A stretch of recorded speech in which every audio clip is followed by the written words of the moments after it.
Laptop pastinya jadi alat yang paling sering kita pakai sehari-hari. Kelebihan menggunakan laptop dibandingkan dengan personal komputer adalah ukuran yang terbilang simple dan bisa dibawa kemana-mana. Ada beberapa opsi sih kalau kita mau beli laptop. Ada yang menggunakan sistem operasi Windows, ada juga yang menggunakan macOS.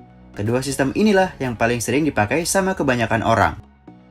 Tahukah kamu kalau saya sudah menggunakan laptop saya ini kurang lebih selama 4 tahun, tapi performanya masih sangat bisa diandalkan.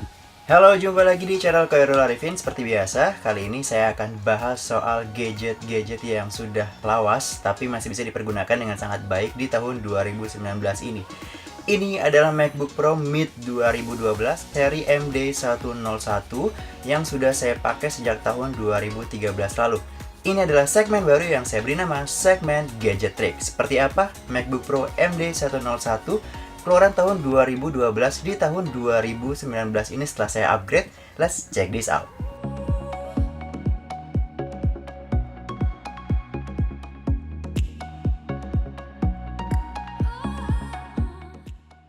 Seri MacBook Pro 13 inci MD101 Mid 2012 ini memiliki spesifikasi singkat sebagai berikut. Prosesornya menggunakan Intel Core i5 generasi ketiga dengan kecepatan 2,4 GHz dengan RAM 4 GB DDR3 dengan Intel HD Graphics 4000 dan storage hard disk drive sebesar 500 GB. Untuk layarnya, MD101 ini menggunakan LED backlight berukuran 13 inci dengan resolusi 1280 x 800 pixel. Port-portnya juga lengkap, USB 3, headphone jack, SD card slot, Thunderbolt, MagSafe magnetic, Firewire, semua ada. Bahkan DVD RW-ROM juga masih ada buat kamu yang masih suka pakai CD ataupun DVD. Kalau dilihat dari spesifikasinya tadi, emang ya MacBook Pro ini terdengar udah sangat jadul karena prosesornya adalah prosesor generasi ketiga. Sekarang udah mulai muncul prosesor generasi ke-9. Nah, dengan menggunakan sistem operasi terbaru yaitu macOS Mojave ini, MacBook Pro ini emang terasa sedikit lambat. Tapi ada cara biar MacBook Pro ini terasa lebih kencang lagi sama seperti baru. Seperti apa itu? Ini dia. FYI nih, MacBook series MD101 ini adalah MacBook generasi terakhir yang masih bisa kita upgrade baik itu RAM maupun hard drive-nya. Dan untuk meningkatkan performa MacBook Pro Mid 2012 ini, saya melakukan upgrade baik RAM dan juga hard drive MacBook saya ini.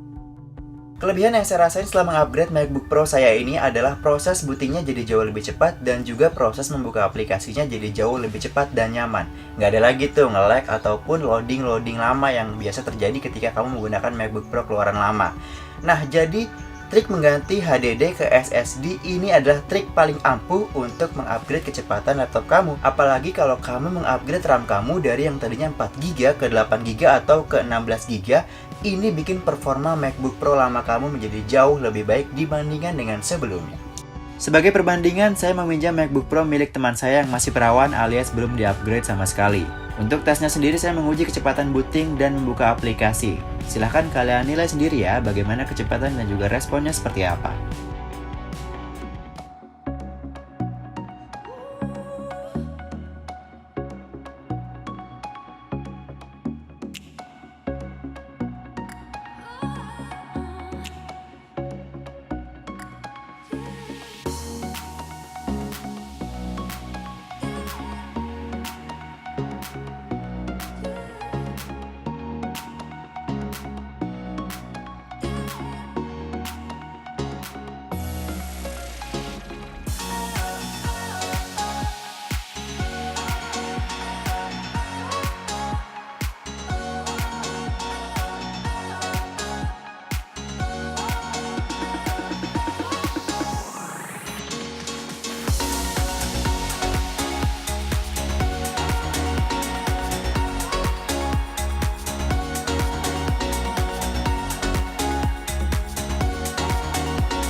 Nah, sedangkan untuk pekerjaan berat seperti editing video, ya MacBook Pro ini sebenarnya ya masih kuat sih, tapi kalau aku pribadi hanya editing video menggunakan resolusi Full HD 1080 dengan 60 frame per second. Kalau hanya untuk editing Full HD 60 fps nggak pakai efek-efek yang macam-macam sih masih sangat enak dan renderingnya juga nggak terlalu lama. Tapi kalau kamu udah mulai pakai efek-efek yang macam-macam atau mungkin kamu editing menggunakan resolusi 4K, ya saya sih nggak nyaranin ya. Mungkin emang masih bisa, tapi mungkin kamu akan harus lebih bersabar dan mungkin bikin laptop kamu bekerja keras dan sangat panas. Kalau dipakai kerja berat, suhu si MacBook ini menjadi sangat hangat dan baterainya begitu cepat terkuras. Saya menyarankan untuk menghubungkan laptop ke listrik agar dapat bekerja dengan optimal. Kalau untuk pekerjaan ringan seperti office, browsing, nonton video di YouTube, dan lainnya, baterainya menurut saya masih sangat-sangat awet, meskipun umurnya udah nggak muda lagi ya.